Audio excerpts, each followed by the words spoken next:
Porque ya me llegó la lista oficial de ustedes.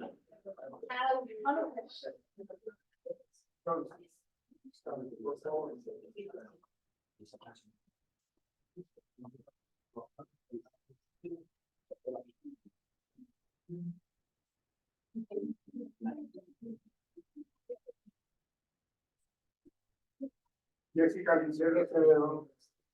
Retirado. ¿Seguro?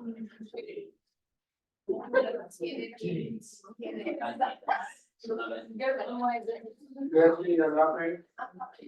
¿Retirada también?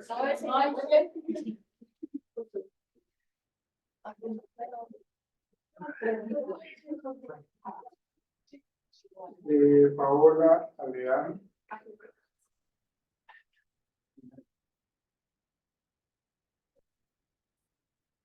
Ingeniero Álvarez Álvarez. Retirado.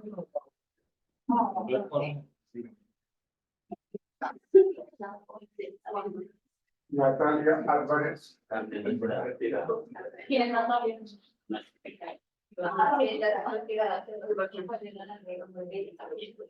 Marco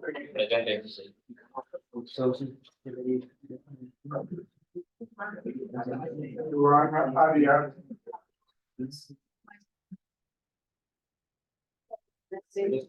Carol Bello.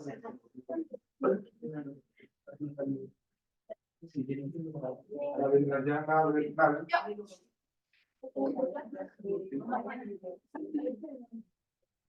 Como Santiago Briceño. ¿No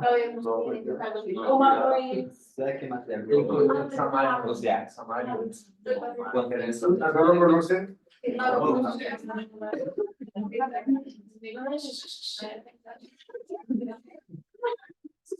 Blanca Burgos.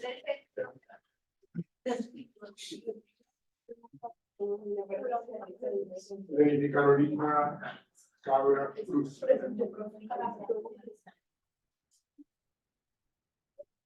Lady Catalina Caro Especial.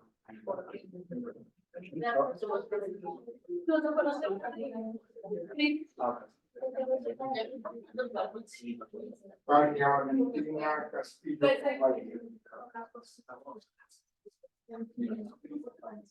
Lady Liliana Honorado. Daniela Coronado.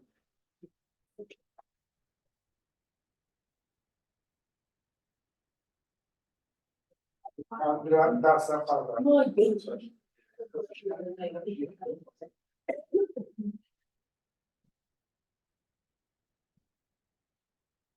Alejandra Díaz Gutiérrez.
Paulina Alonso de Ángeles,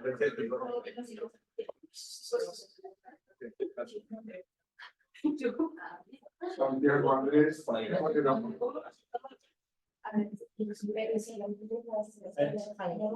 Jesús, acá profesional,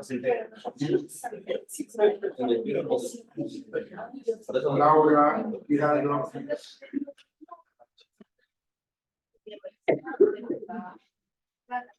Diana Gómez,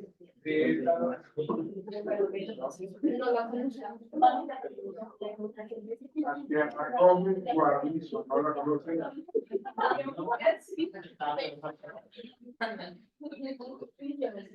Fernando Guerrero.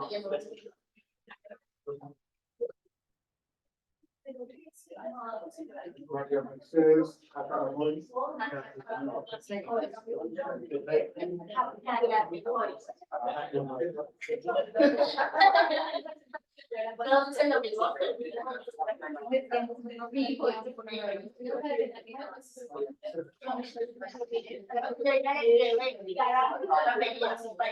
Erika Valentina.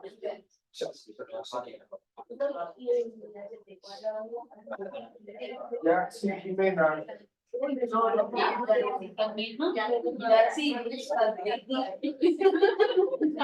¿No la conocen? Maldonado.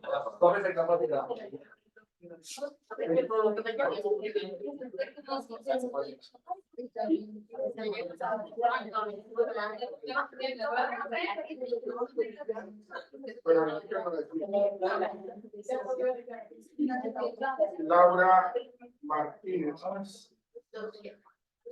No, no.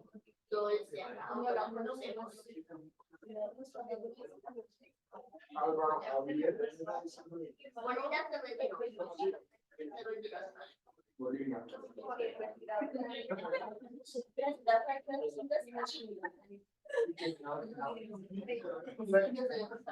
Claudia Patricia Montero.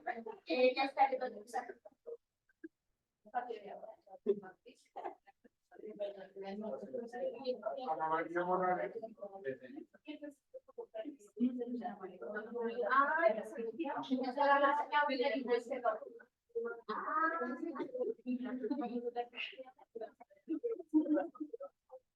Antonio Morales.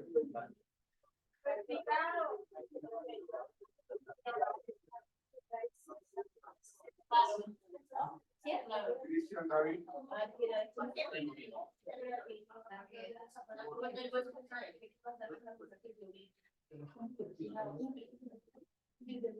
Laura Valentina Murillo.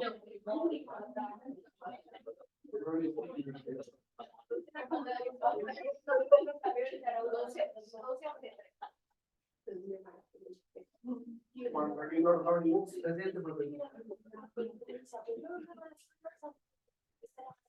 Alejandra,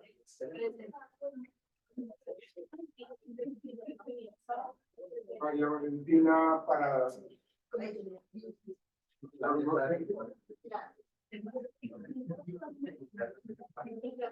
Eduardo Fabián.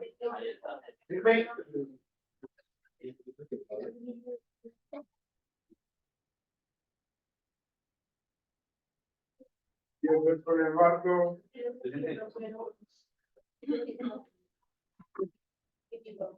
Cristian Leonardo Sánchez Zapata.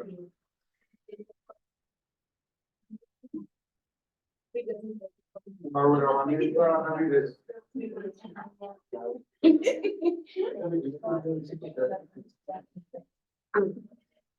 Alejandra Vilena.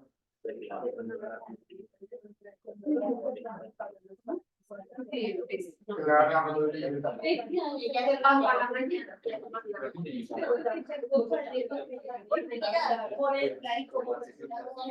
Amanda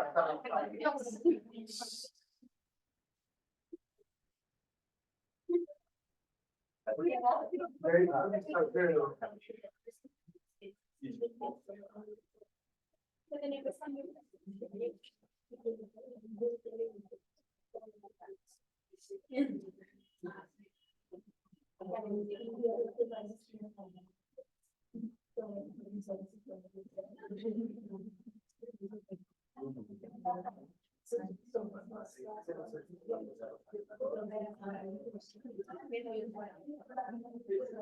María Rosalina.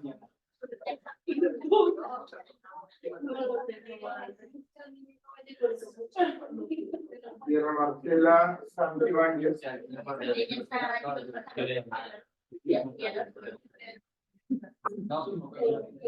Dayana Santoya.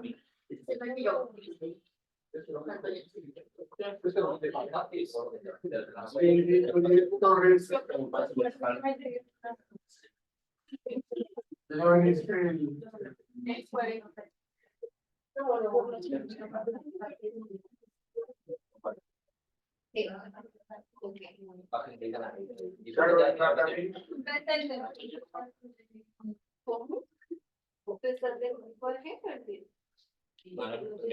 Gabriela Rosa. Alguien que lo haya llamado.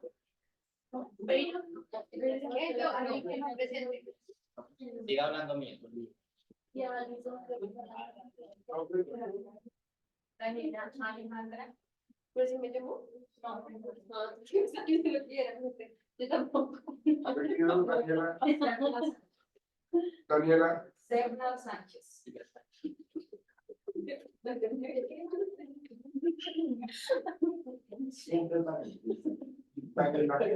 Alejandra.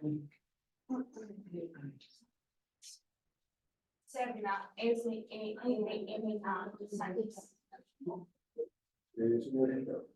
Número celular. 314. Anótenlo. Está grabado. 314. 210 0554. Andrea Valentina. No, apellidos. Beira Ramos. Beira Campo Pequeña. Andrea Valentina.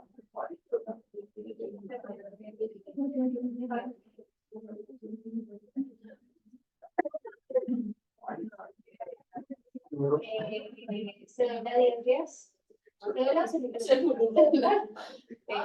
319 309 85. ¿Quién es eso?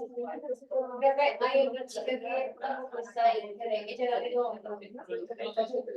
Ortiz Herrera.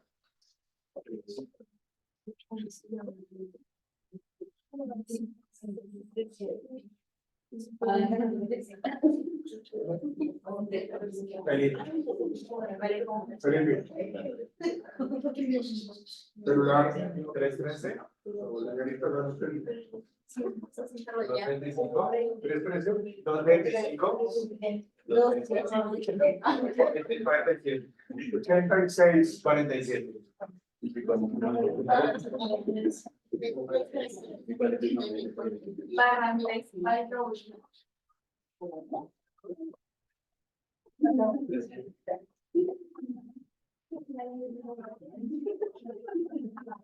Cuando vino, Jessica Joana. Jessica Joana.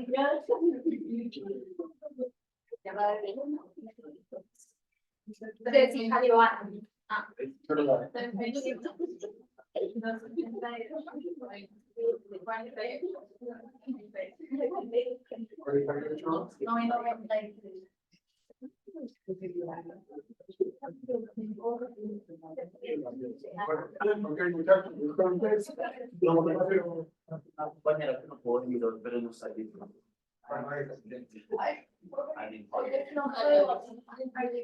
bueno, exacto. No.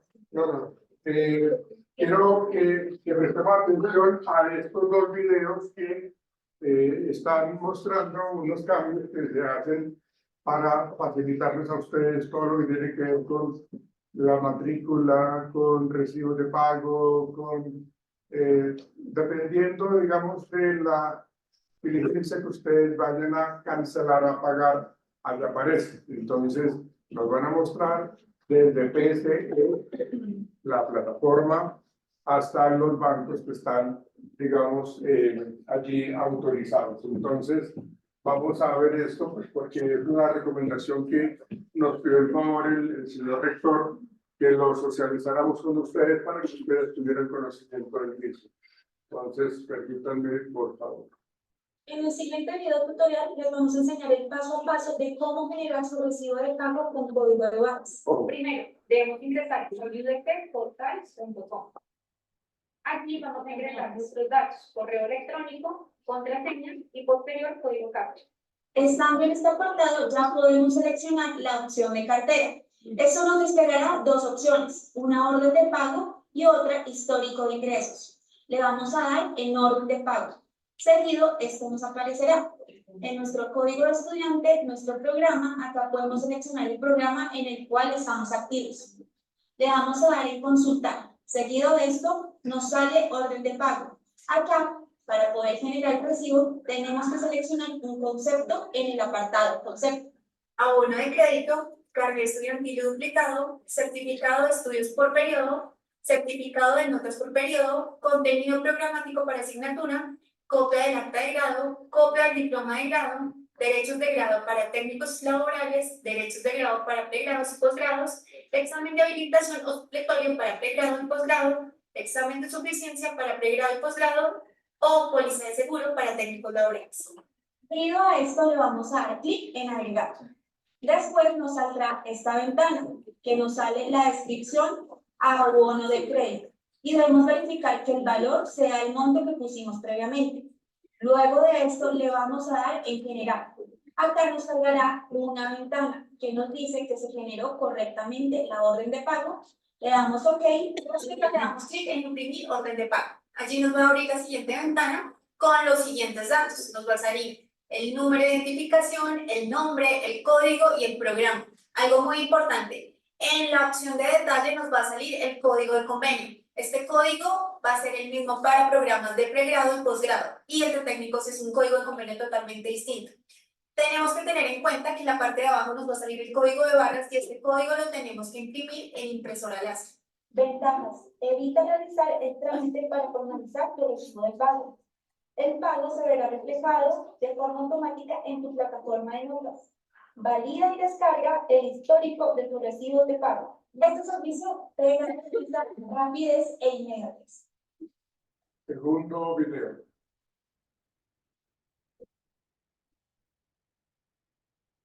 Siguiente video tutorial les vamos a enseñar el paso a paso de cómo realizar los pagos por medio de PSE. Recuerda, si vas a realizar el pago por PSE, ingresa al botón PSE, despliega y vas a encontrar pagar crédito.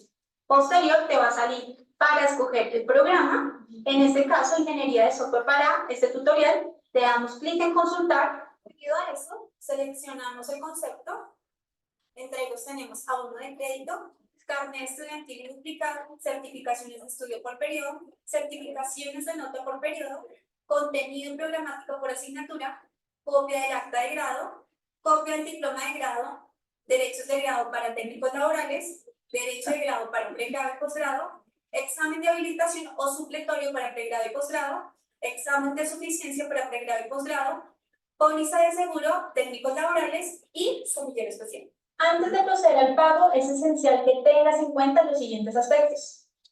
Montos requeridos. Asegúrate de observar tanto el pago mínimo como el pago total que la plataforma exige para realizar la transacción. Si intentas efectuar un pago que no se encuentra dentro de estos rangos, la plataforma no te permitirá continuar con el proceso y te mostrará un error. Preferencia de pago. Durante el proceso, verifica que el método de pago que elijas coincida con tus preferencias.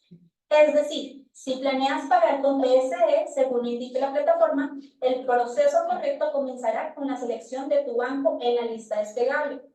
Asegúrate de elegir tu banco correctamente para que el proceso de pago sea efectivo. Por otro lado, si optas por utilizar una tarjeta de crédito, deberás proporcionar el número de tu tarjeta, asegurándote de ingresar todos los dígitos de manera precisa. Esta pequeña aclaración la hacemos con el fin de que valides que las rutas sean correctas según tu preferencia de pago. Errores del sistema. Si por error seleccionas el banco incorrecto o ingresaste incorrectamente algún número, la plataforma te informará que durante los próximos 120 minutos, es decir, 2 horas, no podrás llevar a cabo el proceso de pago. Esto se debe a que el sistema eliminará la solicitud que realizaste inicialmente. Ten en cuenta que estos errores son internos del sistema y la universidad no puede intervenir en ellos. Importante, no olvidemos que también en nuestro apartado de cartera podemos consultar nuestro histórico de ingresos de órdenes de pago. Acá esperamos que cambie la página y al igual que en orden de pago, debemos seleccionar nuestro programa en el cual estamos activos. Después de seleccionar esto, le damos en consultar. Luego de target, podemos verificar todo el histórico de pagos que hemos realizado a la fecha. Igual se encuentran 2 opciones. Una que es el detalle de abonos a crédito y detalles de ingresos. La diferencia de estos 2 apartados entre detalles de pagos y detalles de ingresos es que en detalle de pagos vamos a encontrar todos los pagos realizados al proceso de matrículas y en el detalle de ingresos van a resultar todos los pagos abonados a los derechos pecuniarios o otros pagos. Si le das en esta ventanita que sale a la izquierda, le podrás verificar el recibo, el cual ya fue cancelado y podrás validar la fecha en el cual lo hiciste.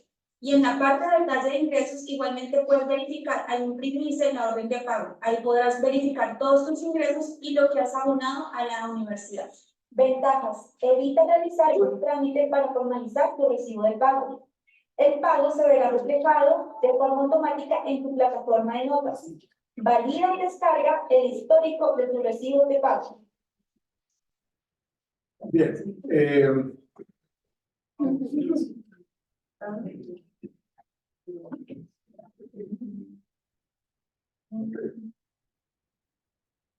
Esto era algo que necesitábamos ahora.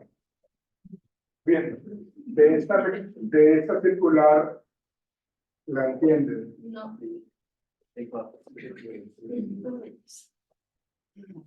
es lo que nos dicen acá? O sea, la universidad siempre ha tenido dentro de su parte misional el hecho de querer generar muchas facilidades para que ustedes puedan estudiar en la universidad. ¿Sí? Esto quiere decir de que la universidad, digamos, en el mercado, es una de las que tiene un valor, digámoslo así, más económico, ¿sí? Más asequible, exactamente. ¿Sí? Y otro beneficio que tiene la universidad o las directivas para ustedes es de que la verdad no le piden a ustedes codeudor, no les piden a ustedes letras ni nada por el estilo. Digamos, es es un compromiso de palabra entre ustedes y las directivas, o entre sus padres y las directivas, dependiendo de quién le estén apoyando a usted en su parte académica. Pero eso me parece algo muy importante. Solamente están diciendo acá de que las personas que no estén al día financieramente no van a poder acceder a la universidad. Porque dice acá, al ser una de las pocas instituciones de educación superior, se les da la posibilidad de diferir sus pagos en 3 cuotas por periodo. Queremos informarles que aquellos estudiantes que no estén al día financieramente y que no cuenten con matrícula vigente después del 5 de julio del 2024 no podrán ingresar a la institución hasta que ustedes se pongan al día con sus compromisos financieros. Digamos que eso es como lo que comentan acá. Y aparte de que si no hay una cancelación oportuna, creo que se les va a incrementar un poco el 5% de sanción al no cumplir. ¿Sí?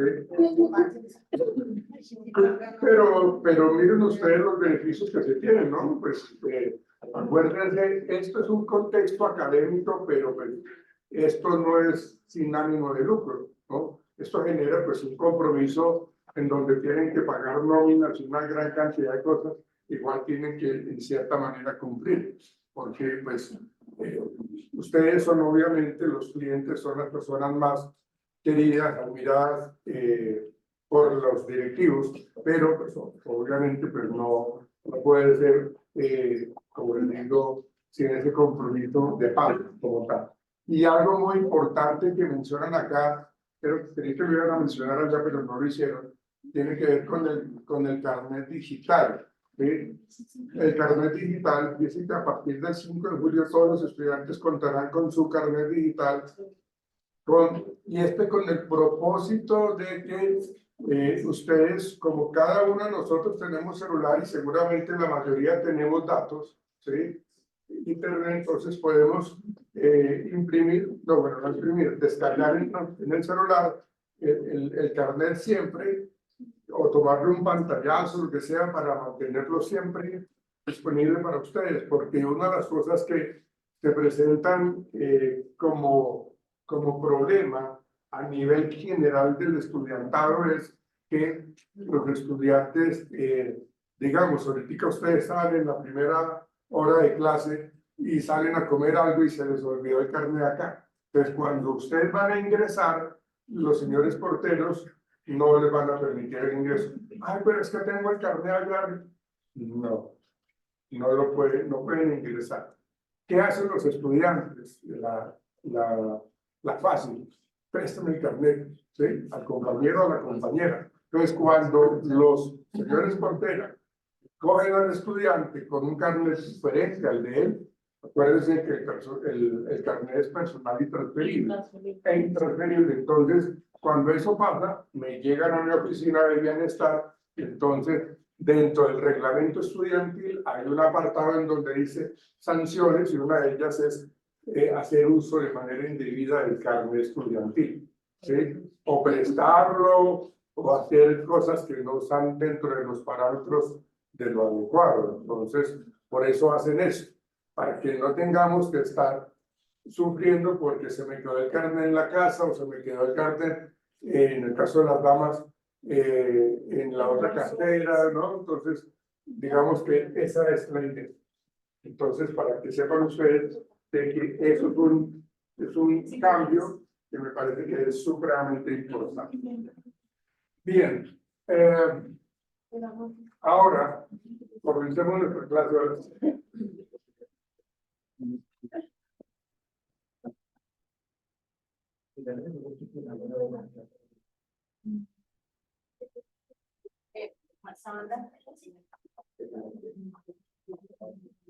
Pero disculpa, su merced nos podría hacer contestar lo del tema de los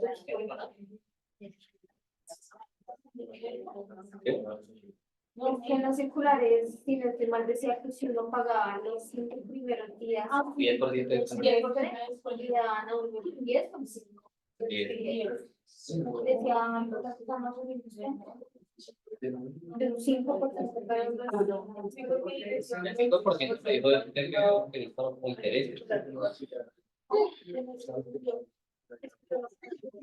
Pero la beneficio los que no pagan, que los que pagan juntos no les dan nada. Entiendes que el cobra y pagan después, pero si pagan antes, Sí, ahí no pagan antes. Creo que acá lo dice, como incentivo le informamos a los estudiantes una nueva política de descuento del 10% adicional para aquellos estudiantes que decidan pagar su periodo académico completo. Completo. Durante los primeros 5 días del módulo inicial del periodo académico. ¿Sí? Esa es la aclaración que de pronto se debe tener, que se debe cancelar la totalidad digamos, Se le hace el 10% de descuento a los créditos. Pero es a partir del 5%.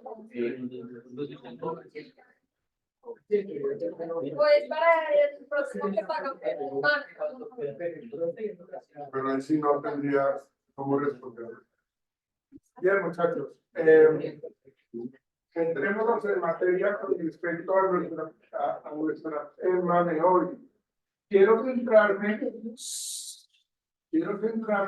en el decreto, permítanme por favor, lo abrimos acá.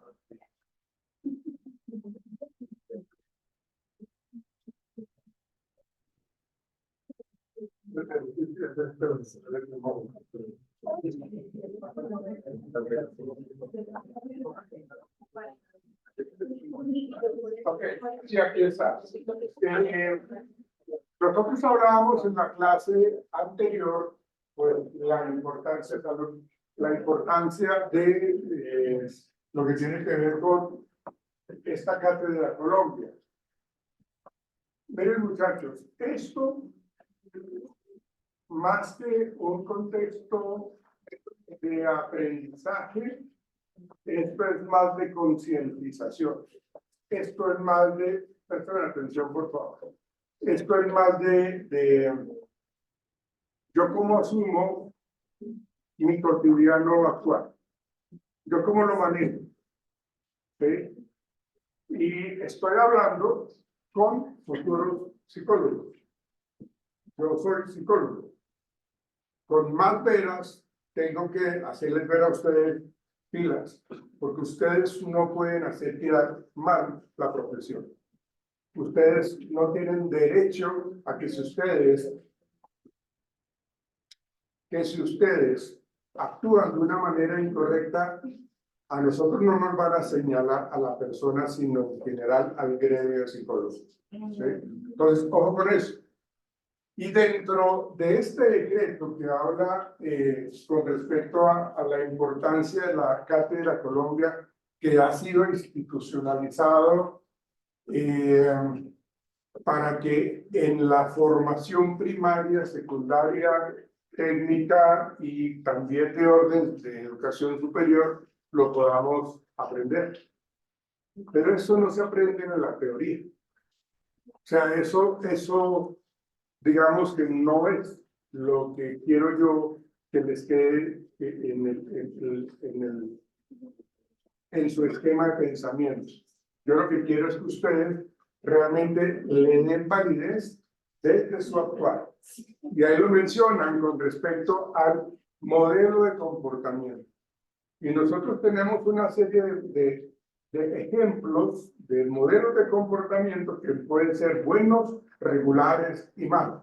¿Sí? Entonces, si aquí nos hablan de una serie de aspectos relacionados con lo siguiente, por ejemplo, dice en el numeral 10 del artículo 5 de la ley 115 del 94, nos dice, abro comillas, la adquisición de una conciencia para la conservación. Ya nos están diciendo, ojo, nosotros realmente tenemos que conservar la protección y mejoramiento del medio ambiente. Nosotros podemos decir de manera individual pero yo quiero voy a causar un basurero yo solito. Pero yo cómo voy a malgastar el agua si yo me cepillo los dientes y dejo el grifo abierto para que salga el agua. Pues resulta que así como he pensado yo, piensan 10, 100, 1000, 100.000 personas y así es como se empieza a generar el deterioro ambiental. ¿Sí?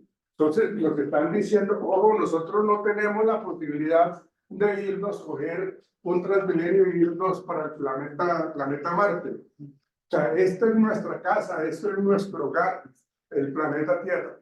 Y si nosotros no generamos esa concientización de conservar y mantener nuestro ambiente, pues entonces ¿a dónde nos vamos? ¿Para dónde nos vamos nosotros? ¿Ven? Entonces, aquí estamos hablando de la calidad de vida, del uso racional de los recursos naturales. Entonces es lo que yo les planteo. Yo me acuerdo en mi época de infancia, voy a hacer, ¿no? Pero ya hace rato, yo me acuerdo que en mi época, cuando uno iba a armar el arbolito de Navidad, uno cogía unos árboles, no me acuerdo, unos chamizos, ¿no? Y uno los pelaba, sí, exactamente. Los pelaba, uno los dejaba blanco y uno los envolvía en algodón, ¿sí? Y entonces nosotros lo que hacíamos también era ir a la zona verde y coger musgo, y eso es malísimo. Eso es malísimo para eso es lo que nos protege de que no se presenten los derrumbes, ¿sí? Los deslizamientos, ¿sí? Entonces, bajo esas características, nos están diciendo pilas, si nosotros no cuidamos los recursos naturales para la prevención de desastres, entonces estamos actuando mal. Dentro de una cultura ecológica, muchachos, ¿sí? La cultura ecológica tiene que ver con todo eso que yo les acabo de mencionar. ¿Ven? Entonces, esta Cátedra Colombia nos invita a eso, a que tengamos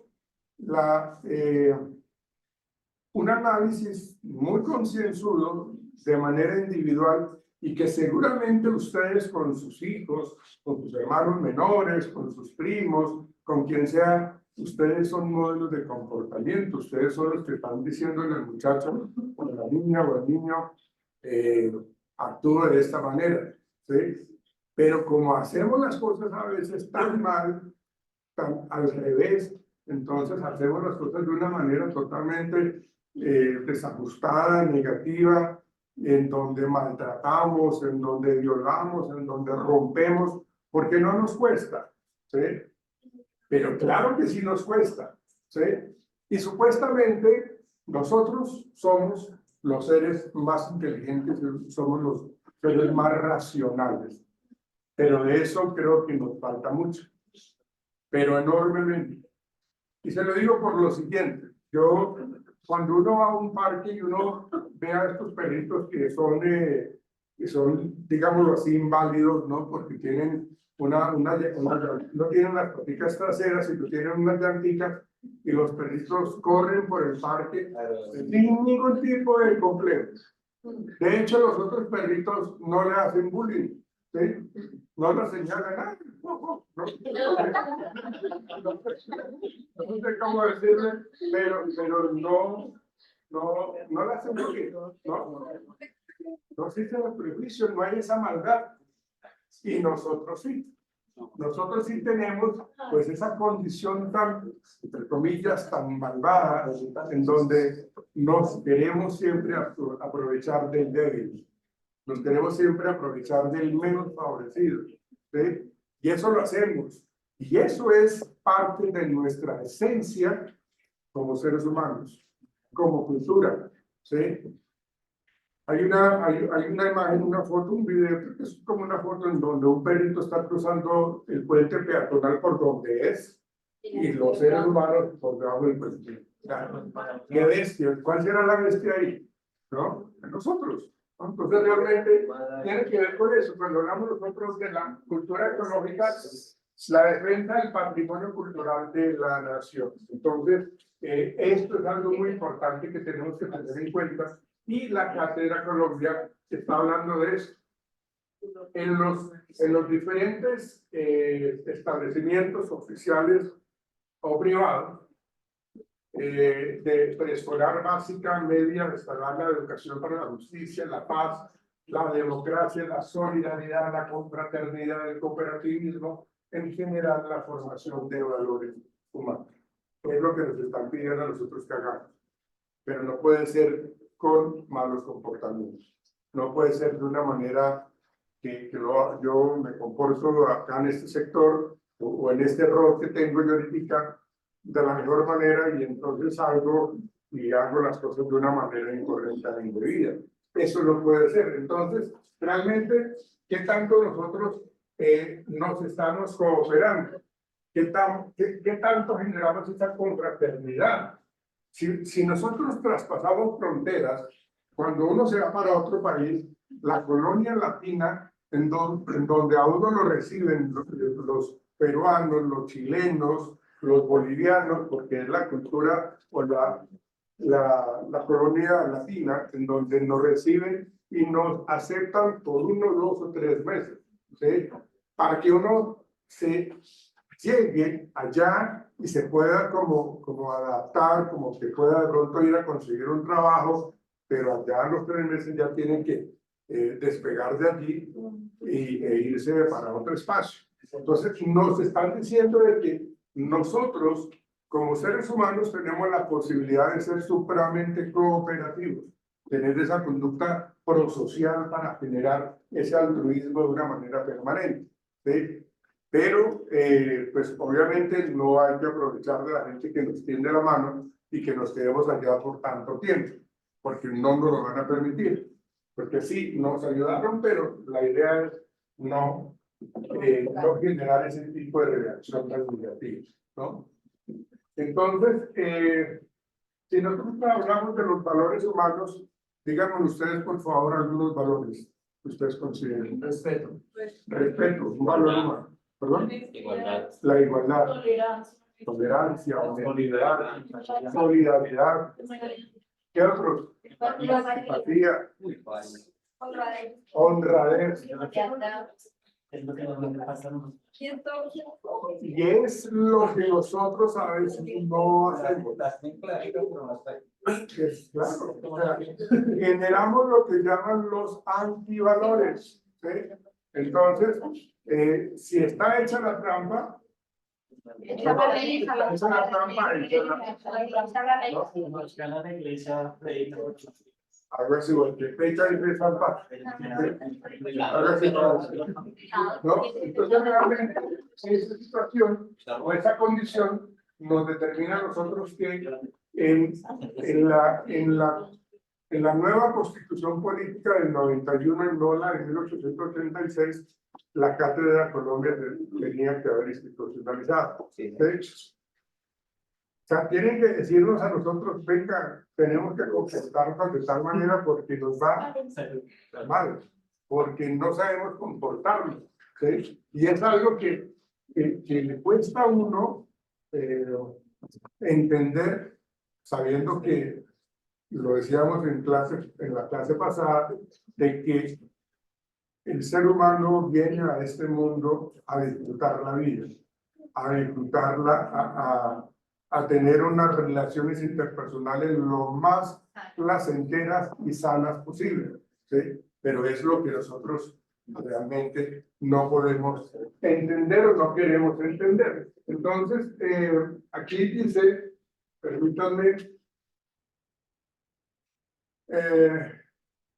miren lo que nos están diciendo acá, ¿sí? En la Cátedra de la Paz habla del Sistema Nacional de Convivencia Escolar, Formación para los Derechos Humanos. Al niño lo educamos en el colegio, en el preescolar, y le generamos toda la profesora muy juiciosa o el profesor muy juicioso le enseña cómo usted debe comportarse, cómo tiene que respetar al compañerito, cómo tiene que respetar y esperar el turno, cómo tiene que ayudar a los demás, como, o sea, le enseña una serie de cosas de lo más hermosas, de lo más bonitas, y el niño se las capta. Pero llega a la casa. Pero llega a la casa y encuentra el caos más grande que hay en su hogar. El maltrato, tanto físico como verbal, la desigualdad, la diferencia de género como tal. Entonces, el niño crece con una serie de inquietudes y de desigualdades en donde dice, pero venga, si a mí me enseñan esto y yo quiero que mi papá y mi mamá actúen como me enseñó la profesora y hacen lo contrario, ¿sí? Y me ven como bicho raro porque yo quiero hacer las cosas al derecho, como que decíamos en la clase también anterior. Entonces realmente es una condición en donde uno dice, sabemos de que tenemos que generar la educación para los derechos humanos y la igualdad en todo el sentido, pero cuando llegamos a una realidad, nuestros adultos nos venden otra cosa, nos muestran otra cosa. Y es algo que realmente hace que no podamos nosotros respetar la diversidad sexual, no podamos entonces mitigar esa violencia escolar, ¿no? Porque es algo que inclusive en las universidades se presenta de una manera recurrente. A mí constantemente en la oficina me llegan casos en donde hay problemas de convivencia en los cursos porque hay matoneo, ¿sí? Es algo muy fuerte. Entonces me toca abrirles un disciplinario, invitarlos a que conciliemos y si siguen en esa misma tónica, pues entonces hay que tomar decisiones mucho más fuertes, ¿no? Porque realmente pues no podemos permitir de que una persona que actúa de una manera grosera, tardán, es muy agresivo, pues dañe todo el ambiente académico y las instalaciones de la universitaria. Entonces hay gente que inclusive, lo digo porque ha pasado, hay gente que llega inclusive bajo los efectos del licor a entrar a clases, ¿sí? Y eso es algo... Ha pasado. Bueno, Eso, presuntamente. sí, Jamás. bueno, ¿Cierto? entonces, al que le caiga el guante. Pero ¿cuál es la idea? De que el ejemplo que yo les estoy dando es de que en este contexto universitario uno encuentra gente haciendo cosas que ustedes ni se imaginan. Yo me he encontrado de estudiantes teniendo relaciones sexuales en los baños.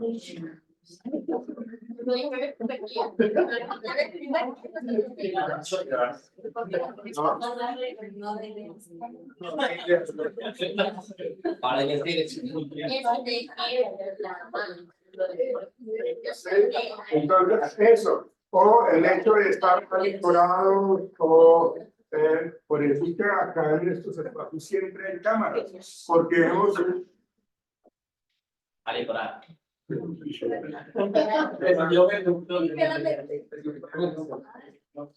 Realmente esto se genera porque hay amigos de lo ajeno, ¿no? Y esos amigos de lo ajeno los hemos ya detectado y obviamente pues ya no están en la universidad. A veces, por eso es el tema del carnet, de que cuando la gente deja por ahí el carnet, alguien más lo coge y se lo pasa a los amigos de lo ajeno y entran esta gente y buscan, observan. Hace el año pasado, como para marzo del año pasado, hubo un robo de como 12 computadores. Entonces,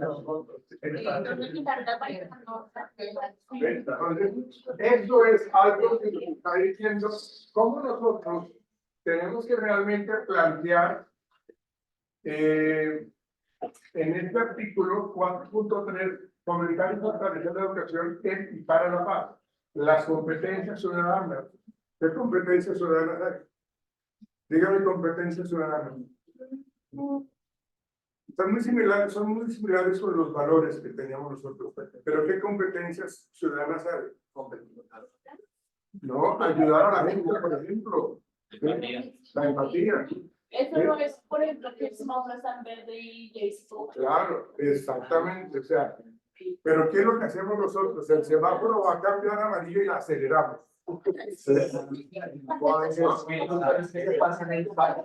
Vamos a ver. Y hay donde uno le diga algo a este conductor, Con el machete. sí, o sea, la familia no queda viva. Se va a la pequeña defender todo. Sí, entonces, porque necesitamos el desarrollo de la identidad, la participación y la responsabilidad democrática y la valoración de diferencias en el cumplimiento de la ley. Ustedes, como estudiantes, tienen esa posibilidad de, y en estos espacios de universalidad, porque eso es una universidad. Aquí entran personas de bien, claro que todo, pero entran personas de diferentes regiones del país, inclusive a nivel internacional también. Entran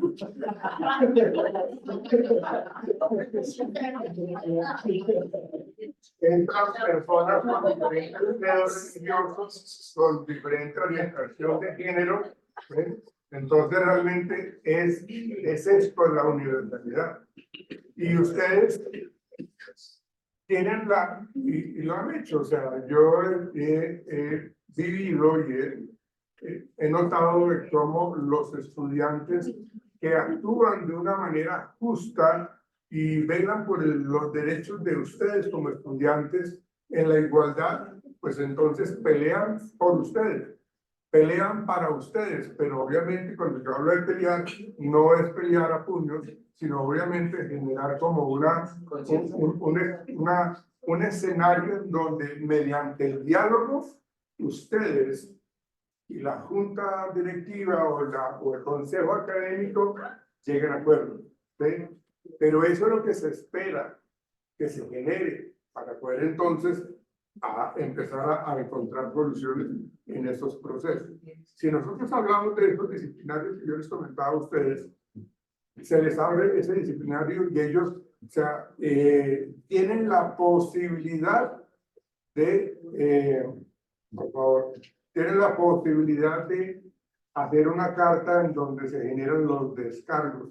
Tienen el derecho al debido proceso, ¿sí? Para que la persona tenga la oportunidad de decir eso no es cierto, lo que pasó es esto, y la otra persona o la contraparte dice que sí y muestra evidencias, pero es algo que se tiene que realizar dentro del marco de la ley, ¿sí?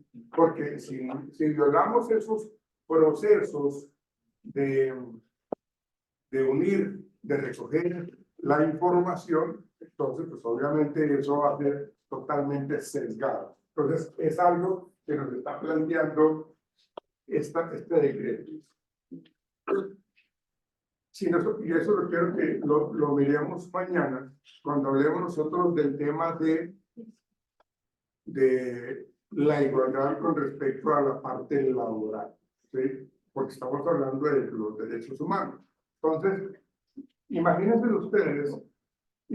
ustedes el hecho de que haya desempleo.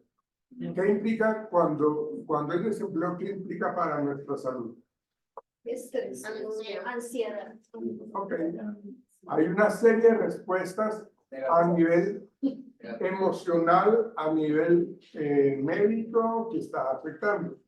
Pero hay unos factores, que eso lo vamos a ver mañana, hay unos factores que determinan que lo que plantea el hecho de la desigualdad con respecto al trabajo, eso genera unas variables en donde uno tiene que tener en cuenta la edad, uno tiene que tener en cuenta el género, uno tiene que tener en cuenta las actividades alternas, porque es algo que está afectando fuertemente y que genera un impacto psicológico enorme. Le doy la palabra, señor. No se habla de igualdad en los derechos humanos. O no es por hablar de equidad en los derechos humanos, porque pues no todas las personas tienen las mismas circunstancias o particularidades. O sea, porque en general la equidad es como mirar qué necesita la persona para darle un buen trato a sus derechos, pero si la persona es con incapacidad o demás, no tendrían con otra forma de tratarla o de mejor manera para que se le garantice sus derechos. Sí, estoy de acuerdo. Me parece que es algo muy interesante lo que usted menciona, el tema de la equidad, ¿no? El tema de la equidad y no de la igualdad, ¿no? De hecho, cuando uno habla de las teorías motivacionales, hay algo, trato de acordarme de este autor, la teoría de la equidad de Adams, que es un psicólogo que él plantea lo que dice el compañero de que mi percepción, ojo con esto, mi percepción es negativa o positiva dependiendo de cómo yo interpreto de cómo le va a él. Y el ejemplo es el siguiente. Él y yo tenemos el mismo horario de trabajo, tenemos la misma profesión, tenemos el mismo cargo, pero él gana más. O sea, ven, o sea, yo desde mi interpretación individual, mi parte perceptual, yo veo eso como injusto. Ahí se determina que no hay equidad. Porque tenemos la misma formación profesional, tenemos el mismo horario, tenemos las mismas funciones, el mismo cargo, y no sé por qué gana más. ¿Ven? Posiblemente, pero eso es algo que denota que no hay equidad. O porque sabe cosas.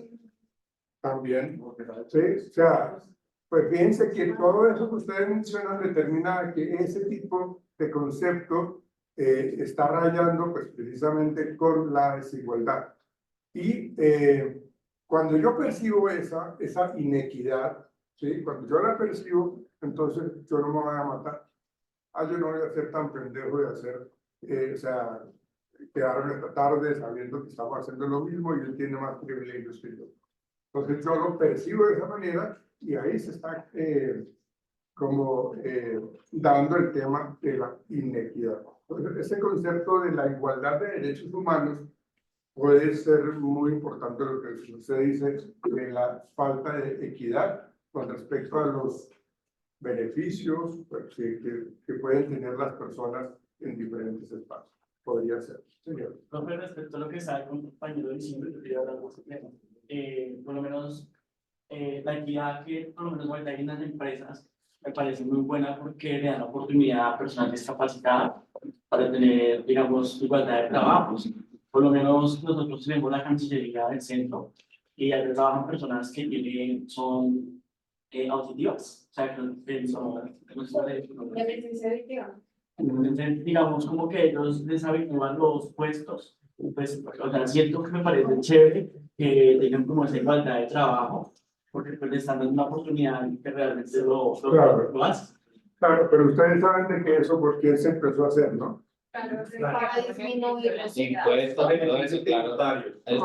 Exactamente. O sea, eso. No, es bueno, no estoy diciendo que no lo hagan. Digamos, en la empresa donde yo estoy, digamos, hay licitaciones públicas que exigen, pero también están, o sea, como que están implementando eso en el privado, porque el privado, digamos, no lo exigen, pero ellos, digamos, lo están haciendo de forma como un plan de bienestar, porque incluso las familias de los guardas los llevan allá y los contratan normal, o sea, no les den impedimento para que ellos puedan ejercer la labor. Claro, eso está bien y eso no se veía, o sea, eso que su merced dice se presenta, que digo yo, unos 10, 15 años para acá. Antes no, antes todo ese tipo de exclusión con respecto a la condición de esas limitaciones sensoriales se presentaba de una manera muy recurrente. Entonces, claro, cuando llegaban a los procesos de selección, pues de una vez los estaban rechazando. Pero eso ha cambiado, señorita. Profe, ¿cómo generas tú una cátedra de paz de pronto en un ambiente donde se vive a diario un conflicto, donde digamos que a diario se ve amenazada su vida y donde pues realmente han perdido como la esperanza en, digamos, en encontrar la paz? Bueno, aquí hay algo muy importante y es cómo la gente se acostumbra a tenderla a estirar la mano para recibir ayuda, ¿no? Y digo esto porque, pues, en últimas ellos se terminan acostumbrando a que tienen que ser, entre comillas, mantenidos, ¿no? Entonces, esas condiciones, comenzando por eso, ya genera, en cierta manera, reactancia entre el gobierno y ese espacio. Y ellos empiezan a actuar de una manera supremamente incorrecta porque lo que ellos quieren es algo que el gobierno no les puede evitar al 100%. El gobierno les da, pero le está diciendo, venga, usted quiere esto, no seamos como tan holgazados, sino que venga, comprométase usted en un 50% y yo le brindo el 50%. Entonces, bajo esas características con respecto a la pregunta que su merced hace es entender un poco las necesidades que ellos tienen, pero no mascarle absolutamente todo, sino que tengan la posibilidad de entender de que mediante su esfuerzo, su sacrificio, su trabajo, su trasnocho, lo que sea, puede lograr beneficio. Y el hecho de que yo comience a actuar y yo le haga seguimiento a estos personajes, yo tenga la posibilidad de verlos avanzar y que en la medida que ellos avancen de una manera positiva y funcional, entonces yo los sigo retroalimentando. Bueno, ahí yo soy conductista y obviamente ahí se está generando la conducta consecuencia. Entonces, realmente el tema es de cómo nosotros empezamos a brindarle una serie de beneficios de acuerdo a su comportamiento. Esto lo trabajan muchísimo, creo que me desvía el tema por culpa de su hay un tema que se llama la economía de fichas. Yo no sé si ustedes ya lo han escuchado. ¿Sí? La economía de fichas es de que yo genero una lista de comportamientos que son disfuncionales y que cuestan, y también genero una lista de comportamientos funcionales y que también cuestan. Entonces yo lo que quiero, y eso se trabaja mucho en las penitenciarías, en donde yo lo que hago es, si usted quiere acceder a estos privilegios, usted tiene que disminuir la agresión, tiene que mantenerse aseado, tiene que colaborar, tiene una serie de conductas que son muy funcionales. Entonces, en la medida que la persona va comprometiéndose a eso, entonces yo le voy a dar, porque usted tendió la cama, bien, ¿sí? Entonces le doy tanto puntaje. Porque usted tiene ahora el hábito de saludar, venga, le doy cierto puntaje, le doy unas fichas que tienen un valor, ¿sí? Y así, una serie de conductas que generan la posibilidad de cambio. Entonces, cuando llega el fin de semana, entonces la persona privada de la libertad tiene un número de fichas acumuladas. Entonces, aquí hay un listado de privilegios a los cuales él puede acceder. Entonces, digamos, visita conyugal, por decir algo. Entonces, ese además de que tiene que tener un valor muy alto para acceder a ese privilegio. Entonces, que 100.000 puntos, ¿sí? Entonces, para poder acceder a ese beneficio, tiene que llegar a 100.000 puntos. Si llegó a, no sé, 99, no, son 100.000, ¿no? Algo así por el estilo, ¿sí? Entonces, la idea es de que en los sitios marginales, en los sitios donde hay muchísima delincuencia, yo trate de mirar cuáles son los líderes positivos que de pronto me pueden ayudar, ¿sí? Para ir como aumentando un poco las personas que me pueden ayudar a que cambie un poco el entorno hostil, agresivo que hay en esa región. Para poder entonces, pero eso es un trabajo largo, es un trabajo interdisciplinario, es un trabajo de un proyecto bastante interesante, pero se puede hacer. No sé si respondí la pregunta. ¿Quiero hacerlo? Ya. Entonces, quiero mostrarles lo siguiente para cerrar nuestra clase de hoy.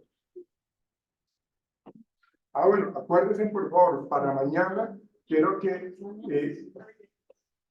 no, para mañana.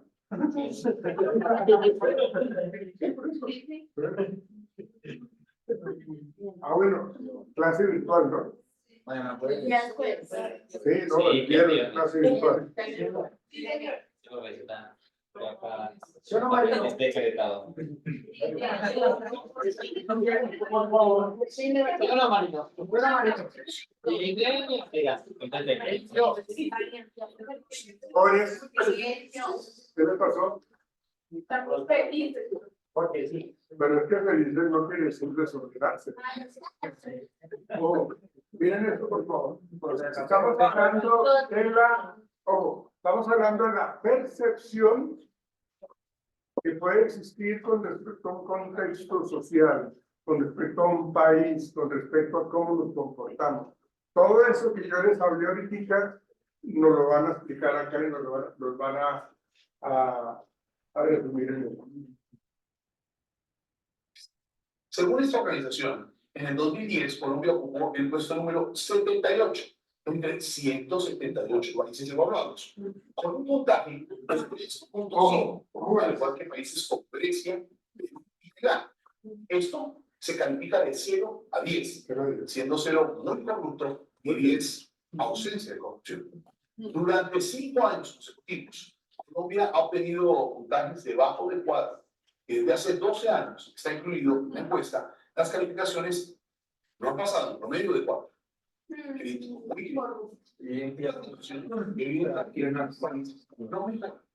Sino que tienen de estancarse. ¿Y cómo va a mejorar si en los últimos meses se han hecho públicos escandalosos casos de corrupción? Escándalos que no paran. Periodistas como el Instituto de Manizales han escrito el profesor bogotano Orlando Mejía Rivera, quien ha escrito varios libros sobre el tema de la corrupción para hablar sobre el origen de este flagelo colombiano y por qué la situación no cambia. Beatriz López. Usted afirma que la corrupción no es un hecho aislado, no es un hecho casual, sino que es más bien nuestro modo de ser. ¿Por qué? Mira, más que nuestro modo de ser, lo que muestra es que históricamente el fenómeno de la corrupción es connatural a Colombia. Desde la colonia se instauraron estructuras corruptas por parte de la sociedad, de parte de la sociedad, que han mutado, pero que de alguna forma se han perdurado hasta hoy. Claro, al venir desde la colonia ya es eso, ha sellado nuestra forma de ser, ha marcado nuestra cultura, y eso somos entonces. Eso somos como cultura vigente en buena forma. El problema está ahí, ¿no? Como lo digo yo ahí citando a Confucio, un antiguo filósofo chino, cuando la diligencia es corrupta, el pueblo es corrupto, pero por lo menos ese es el paradigma que tiene. En la esfera ética y moral no vale la teoría, vale el ejemplo. Y no hay nada más nefasto que los que dirigen envíen mensajes de corrupción. Entonces, desde la colonia, incluso desde la conquista, viene este proceso. Con una anécdota que permite, lo digo. Cuando llegaban las leyes de Indias de los reyes de Castilla a estas tierras, los españoles tenían un rito. El rito era ponerse las leyes sobre la cabeza y decir, lo que el rey quiere se acata, pero no se obedece. Y se hacía lo contrario. Y de ahí entonces podemos explicar esta cultura colombiana de hacerle quite a todas las leyes. Sí, es una burla a las leyes sistemática, expresada o usada de manera paradójica, por ejemplo, con más leyes. El legalismo, el santanderismo llevado al extremo, se convirtió en crear leyes para burlar leyes. El dicho popular, echa la ley, echa la trampa, viene de la colonia. Bueno, hay países que tuvieron una suerte completamente diferente, algunos países europeos, qué sé yo, que están dominados por una ética completamente diferente. Sí, mira, yo analizo un libro clave de Max Weber, que es La ética protestante del espíritu del capitalismo. Ahí se muestra cómo los ricos de los países influidos por el protestantismo creían que el trabajo honesto era la forma como se congraciaban con Dios. Se hacían ricos, pero se hacían ricos por la vía honesta, y el trabajo era el elemento clave. Mientras que los ricos del catolicismo, de la época católica, ser ricos era un privilegio dado por Dios, y el trabajo se constituye en algo que es para los pobres, para la chusma. Los ricos no deben trabajar en los países católicos. Al no trabajar, tienen que seguir teniendo dinero. Cuando le pierden, buscan las estructuras del Estado para seguir siendo ricos sin trabajo. Entonces esa es la mentalidad que trajo España a las colonias. En buena parte esa es la mentalidad. Una mentalidad de astucia, una mentalidad de solo trabajan los pobres y una mentalidad de enriquecerse rápidamente sin tener que hacer esfuerzo. Miremos un poco con ejemplos concretos cómo se refleja en la actualidad esa herencia colonial. Usted hablaba de las leyes, cómo se hacen y de una vez se hace la trampa para hacerles el quite, para violarlas. Y analiza en alguno de sus ensayos el tema de las leyes, la aplicación de las leyes a la guerra. Sí, mira, ahí está el ejemplo paradigmático del general Hermógenes Maza. Maza, durante la guerra contra los españoles de independencia, se convierte en alguien que caza cuchillo a los prisioneros españoles.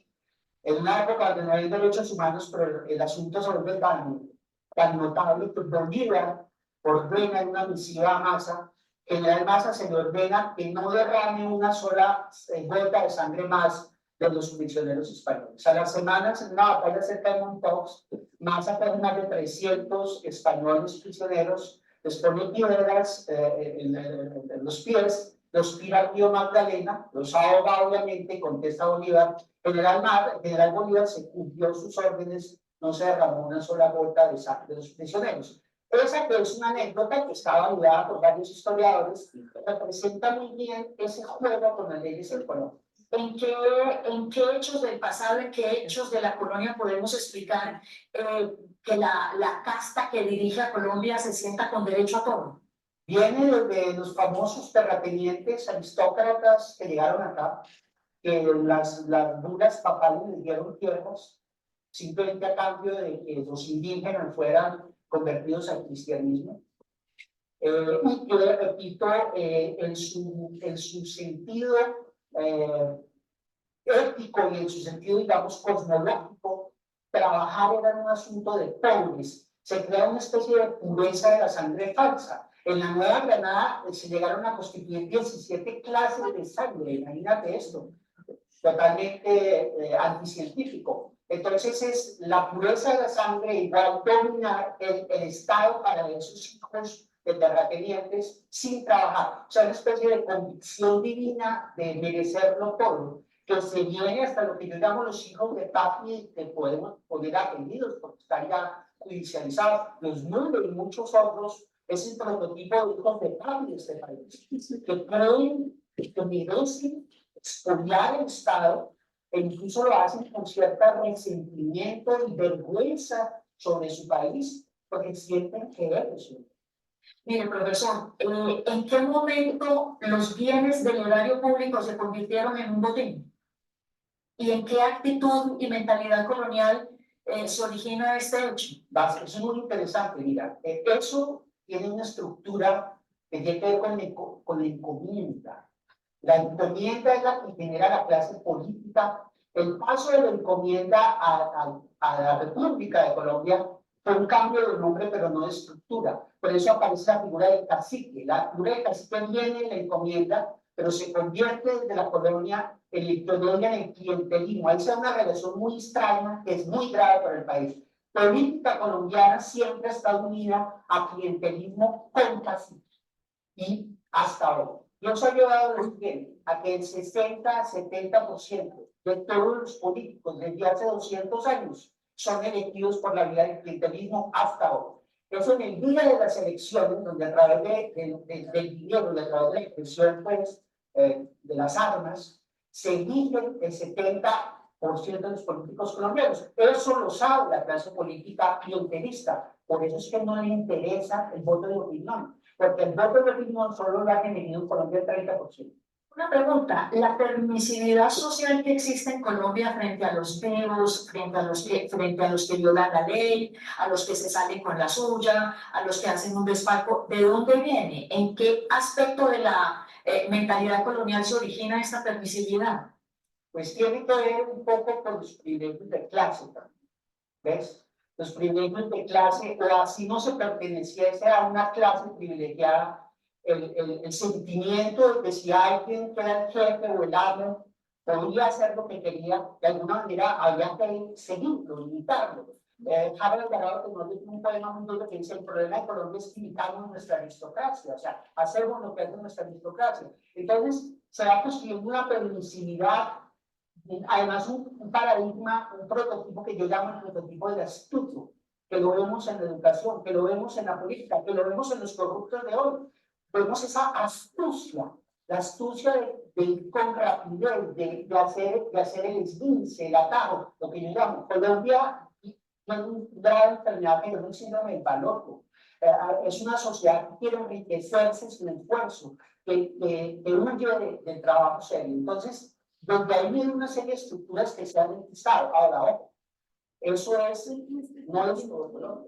Yo trato de paradigmas que muestran lo contrario. Obviamente hay un sector que se resiste a todo este estado de cosas, de eso vamos a hablar más adelante.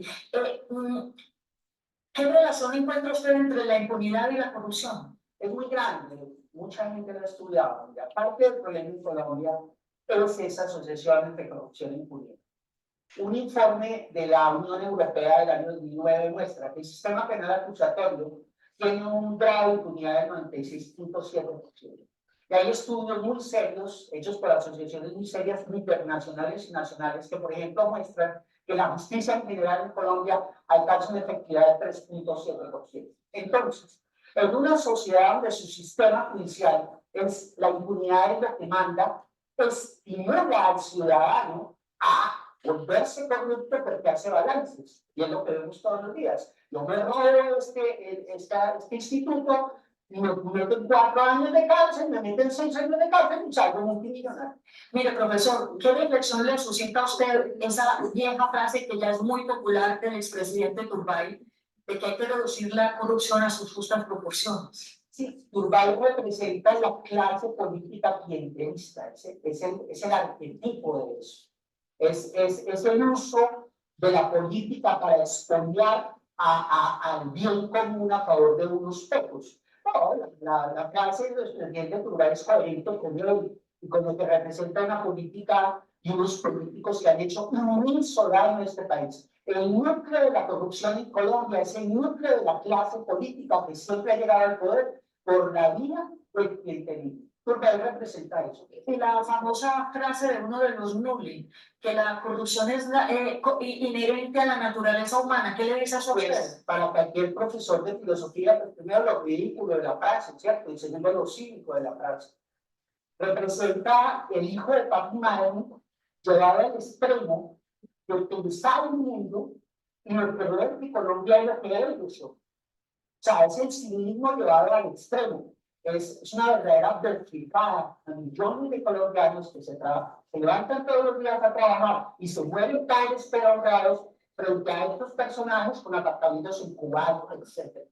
Pero para darle vuelta a la situación, o sea, podemos tener esperanza como sociedad. ¿En qué radica? ¿Radica en que cambiemos el sistema educativo, eduquemos un nuevo ser humano?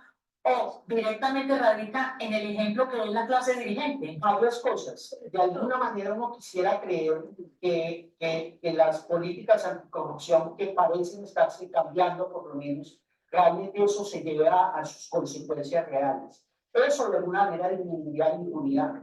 Por otro lado, fomentar una cultura educativa de la honestidad de la escuela. Pero eso no se enseña. El esfuerzo será fundamental.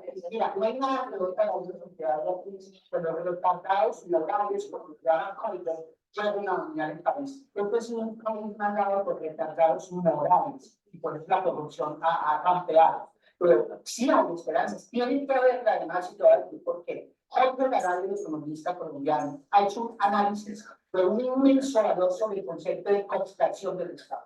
Colombia es un país que a través de muchas décadas ha terminado creándose una estructura de tela de araña de los corruptos.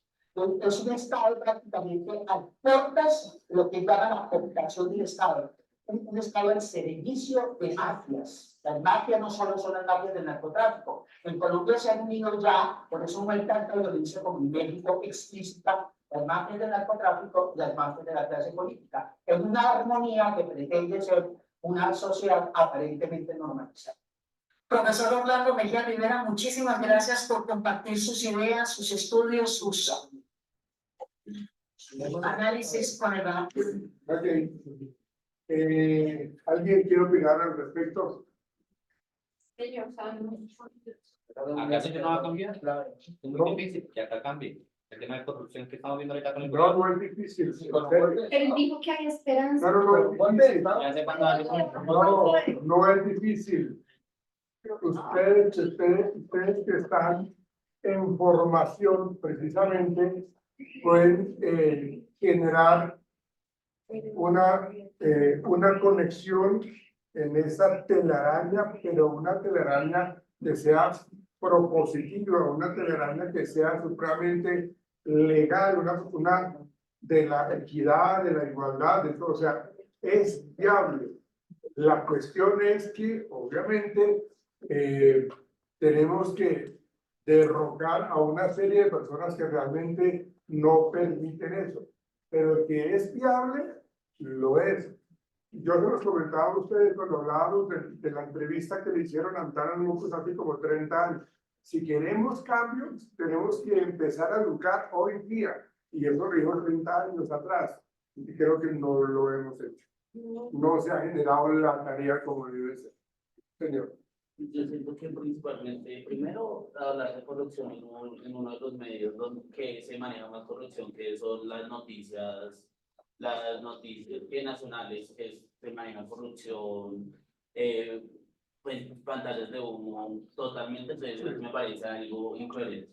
Y segundo, que yo siento que la educación debe ir dirigida a que nos demos cuenta que la política no está sobre nosotros. ¿Sí? Todo el mundo piensa que la política está sobre nosotros y es al revés. Nosotros estamos sobre, porque es que nosotros somos la comunidad y nosotros somos la sociedad. Sí, o sea, nosotros no podemos pensar que es que son 30 personas sobre nosotros. No, es que hablar es al revés.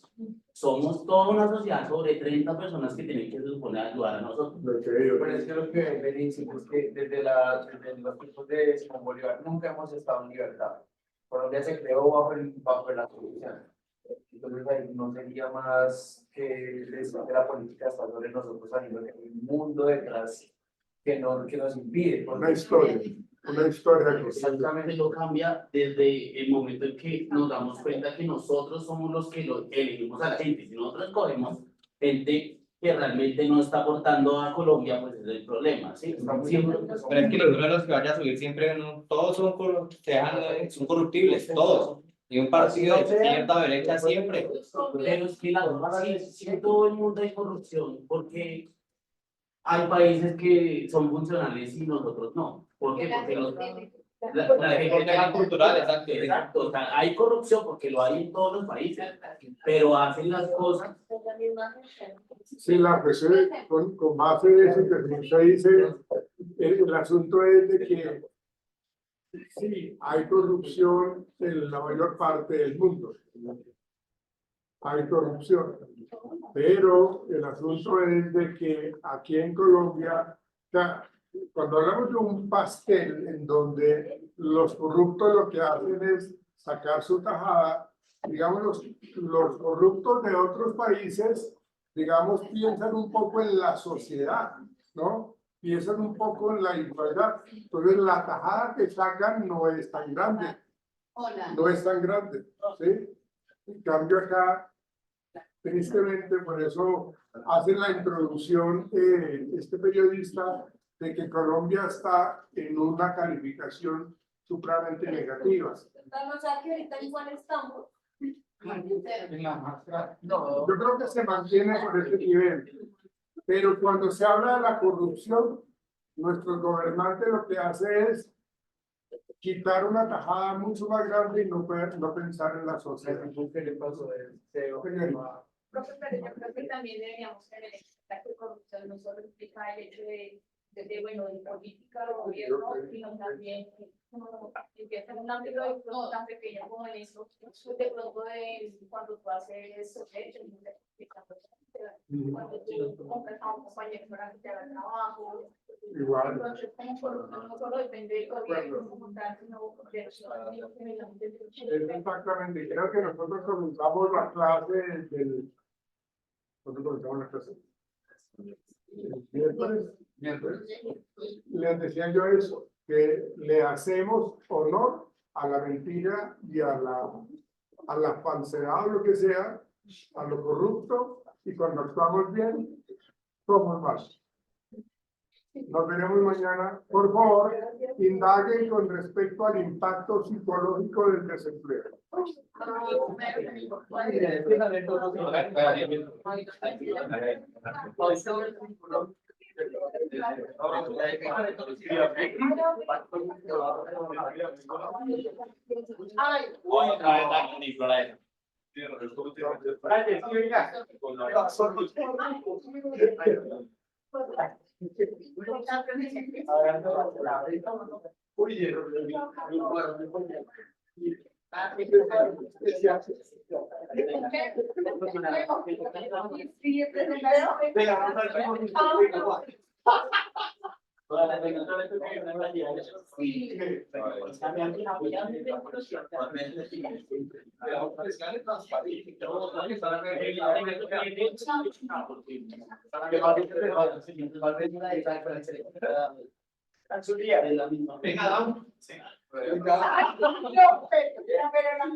Como raro, mi amigo.